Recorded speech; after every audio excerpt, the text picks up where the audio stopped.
Jadi teman-teman, hari ini kita akan membahas suatu topik di mana topik ini tuh kedengarannya berat, tapi sebenarnya ini tuh merupakan topik yang dekat banget dengan keseharian kita sebagai pelayan publik. Jadi kita akan bahas tentang proxy war dan ancaman terorisme dan radikalisme. Teman-teman, hari ini kita sudah punya dua pembicara yang hebat, ada Kak Tia sama Kak Adi. Gimana kabar Kak? Puji Tuhan baik.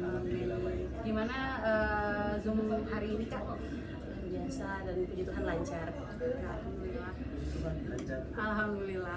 Oke teman-teman, sebelum kita membahas tema yang sudah saya jelaskan tadi, alangkah baiknya kita cek sound dulu nggak sih biar lebih semangat. Selamat pagi. Pagi, tetap semangat luar biasa. Hore. Oke.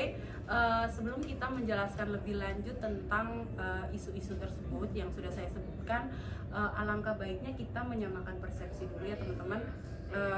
Menurut Kak Tia, apa sih proxy war itu sebenarnya?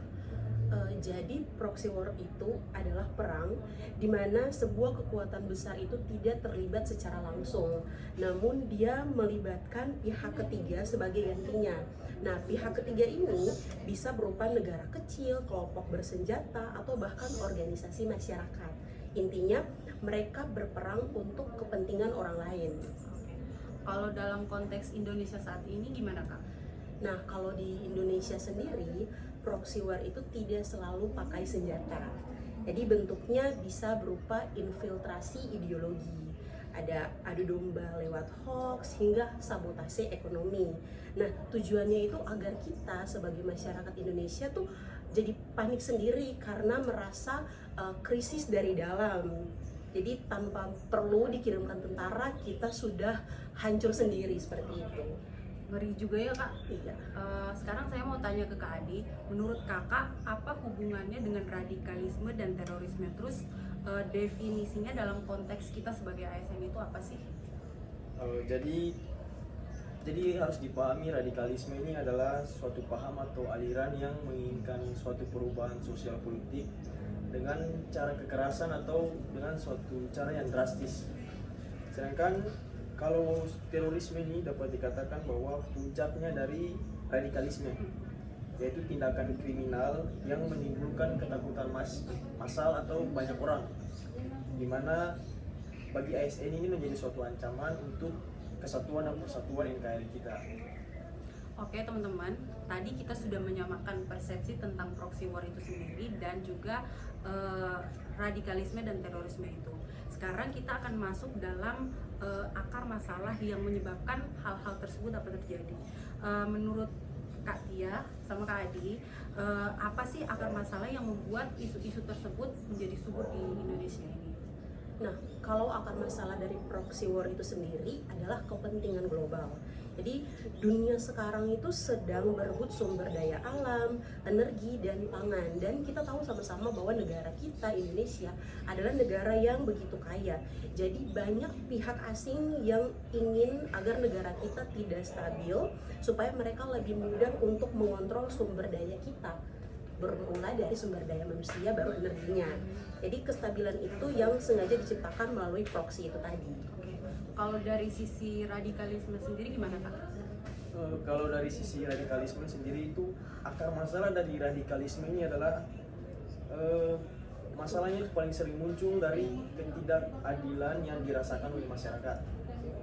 Contohnya ketika ada kelompok masyarakat yang merasa diperlakukan tidak adil, merasa terpinggirkan secara ekonomi, secara sosial, secara politik, maka mereka menjadi sangat rentan terhadap suatu paham-paham atau suatu narasi radikal, di mana narasi-narasi tersebut menawarkan suatu solusi yang instan atau suatu janji-janji perubahan lewat cara-cara yang ekstrim.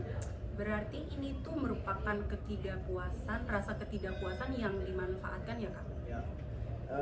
Betul sekali, ditambah lagi dengan maraknya krisis identitas yang terjadi di masyarakat sekarang, dan orang-orang dari krisis identitas itu orang-orang menjadi kehilangan akan pegangan hidup, sehingga orang-orang tersebut lebih mudah untuk dicuci otaknya, sehingga ketika ada doktrin-doktrin paham-paham radikal yang masuk, maka mereka mudah dicuci otaknya sehingga orang-orang tersebut lebih cepat untuk mengikuti apa yang dijanjikan oleh orang-orang yang menjanjikan itu. Jadi selain kita membahas tentang akar permasalahan yang sudah dijelaskan, tentunya pasti ada faktor-faktor yang menyebabkan sehingga isu ini dapat cepat terjadi. Menurut kakak-kakak sendiri, apa saja yang menjadi faktor pendorong di zaman yang sekarang ini, Kak? Nah, kalau untuk proxy war dan seiring dengan kemajuan teknologi, jadi faktor utamanya itu jelas adalah kemajuan teknologi digital. Jadi algoritma medsos itu kalau kita tahu, karena kita sama-sama adalah kebanyakan Gen Z dan kita juga banyak yang adalah pengguna TikTok, kita boleh melihat bahwa sesuatu yang ditampilkan di medsos adalah apa yang kita suka. Jadi semakin sering kita menonton suatu video hingga bisa habis dan kita like atau share, itu video-video tertentu, video tersebut yang akan terus muncul. Jadi sehingga kita bisa merasa bahwa pendapat kita adalah pendapat yang paling benar dan pendapat orang lain itu salah. Nah, jadi ini adalah celah bagi proxy war untuk menyebarkan hoax dan polarisasi. Kalau dari Kak Adi sendiri gimana? Saya setuju sekali apa yang dibilang oleh Katia ya. Menurut saya ada juga faktor lainnya, yaitu rendahnya literasi di dalam masyarakat. Jadi ketika banyak orang yang menelan informasi mentah-mentah tanpa melakukan check and recheck, itu menyebabkan mereka tidak bisa memfilter apa yang di medsos, berita-berita yang ada di medsos. Kemudian selain itu ada juga faktor ekonomi yang tidak bisa dikesampingkan. Kemiskinan dan pengangguran seringkali terjadi di dalam masyarakat, sehingga itu menjadi celah bagi kelompok-kelompok teroris, kelompok-kelompok yang mempunyai paham-paham radikal untuk masuk untuk mencuci otak mereka. Sehingga dari hal tersebut mereka memenuhi janji-janji yang diberikan oleh orang-orang yang mempunyai paham-paham tersebut. Selain faktor kemajuan teknologi digital yang sudah dijelaskan sama Katia, terus juga ada faktor rendahnya literasi dan faktor ekonomi. Menurut kakak, apakah faktor lingkungan ini juga dapat berpengaruh dalam mempercepat isu-isu tersebut? Menurut saya sangat berpengaruh, apalagi di dunia yang sangat majemuk ini, lingkungan yang sangat majemuk. Jadi biasanya paham-paham radikal, paham-paham teroris itu sangat rentan terhadap lingkungan yang eksklusif. Jadi lingkungan eksklusif itu adalah lingkungan yang tidak mau bergaul, lingkungan yang selalu tidak mau membaur dengan banyak orang, sehingga paham-paham tersebut lebih banyak masuk ke orang-orang yang hidup di dalam lingkungan yang eksklusif. Jadi kita sebagai masyarakat juga harus hidup di dalam lingkungan yang inklusif. Kita harus mau membaur dengan perbedaan, dengan banyak orang, dengan lingkungan yang majemuk. Kemudian kita sebagai ASN, jika berada di dalam lingkungan intoleran, lama-lama netralitas kita dan loyalitas kita sebagai ASN itu akan luntur. Selain akar masalah dan faktor penyebab, yang tidak kalah penting yang akan kami bahas adalah bagaimana sih solusi konkret yang dapat dijabarkan oleh kakak-kakak, apalagi bagi kita CPNS ini. Mungkin bisa dijelaskan oleh Katia dulu tentang solusi konkretnya seperti apa. Nah, baik, untuk mengatasi proxy war, solusinya itu pertama kita harus literasi strategis. Jadi kita harus memperbanyak sumber-sumber literasi kita agar kita menjadi paham tentang geopolitik. Jangan sampai kita gampang termakan narasi yang memecah belah negara kita. Nah, apalagi banyak info-info yang belum tentu sumbernya dari mana, sudah berseliweran di TikTok, masuk di grup WhatsApp, dan akhirnya kita terpengaruh. Jangan sampai seperti itu. Justru kita sebagai ASN, kita harus bisa menyaring info-info tersebut dan kita bisa menyampaikan kebenarannya kepada keluarga kita dan orang-orang di sekitar kita. Kalau dari Kadi gimana? Jadi kalau dari saya solusi konkret untuk kita CPNS atau untuk kita khususnya KPNS ya.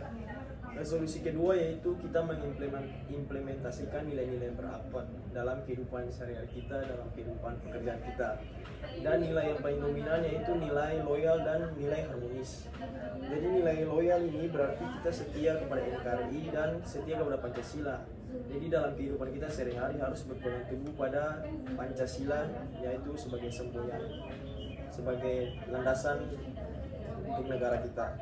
Dan yang kedua yaitu harmonis, berarti kita harus merangkul perbedaan, bukan malah memusuhi yang tidak sependapat dengan kita. Ada nggak sih aksi nyata yang bisa dilakukan di instansi kita? Nah, jelas ada ya. Untuk aksi nyata yang dapat dilakukan di instansi kita masing-masing adalah memperkuat sistem keamanan digital dan transparansi kerja. Jadi proxy war itu bisa masuk lewat celah korupsi dan birokrasi yang buruk. Jadi jika kita kerja secara profesional, maka negara kita bisa semakin kuat dan pihak luar itu semakin sulit untuk mengadu domba kita. Nah, satu lagi yang saya mau tambahkan yaitu kita jangan ragu untuk melapor jika kita menemukan suatu indikasi-indikasi radikalisme yang terjadi di dalam pekerjaan lingkungan kerja kita. Karena bukan untuk mencurigai atau bukan untuk mematai rekan kerja kita, tapi ini adalah untuk menyelamatkan rekan kita agar tidak terjatuh lebih dalam terhadap paham-paham radikal yang terjadi, yang sangat marak terjadi ini. Dan selanjutnya yang saya mau tekankan bahwa moderasi beragama itu sangat penting untuk kita gaungkan setiap hari. Betul. Luar biasa sekali ya obrolan kita hari ini kakak-kakak. Jadi pada intinya proxy war itu dia menyerang dari luar lewat adanya manipulasi, sementara radikalisme ini dia menyerang dari dalam lewat pemikiran kita. Nah, kedua hal ini bisa dikalahkan dengan adanya persatuan dan kesadaran kita sebagai ASN. Betul banget Kak, dan ingat juga kedaulatan itu bukan cuma tanggung jawab para PNI saja, namun juga adalah tugas bagi setiap kita yang adalah ASN melalui jempol dan integritas kita. Jadi hati-hati dengan jempol kita, dan kita juga harus menjadi anak-anak muda yang berintegritas. Nah, jadi kita sebagai PNS, kita harus menjadi garda terdepan dalam menjaga keutuhan NKRI. Jadi tetaplah menjadi ASN yang moderat, toleran, dan profesional. Oke, terima kasih kepada Kak Tia dan juga Kak Adi yang sudah meluangkan waktunya untuk membahas isu ini, yang mana isu ini merupakan hal yang penting di dunia sekarang ini. Saya berharap bahwa podcast ini bisa menambah bekal kita sebagai ASN dalam pengabdian kita kepada bangsa dan juga negara. Akhir kata, saya Fatira Pini mengundurkan diri. Wassalamualaikum warahmatullahi wabarakatuh. ASN berakhlak, bangga melayani bangsa. Salam dulu. Makasih ya Pak Ibu.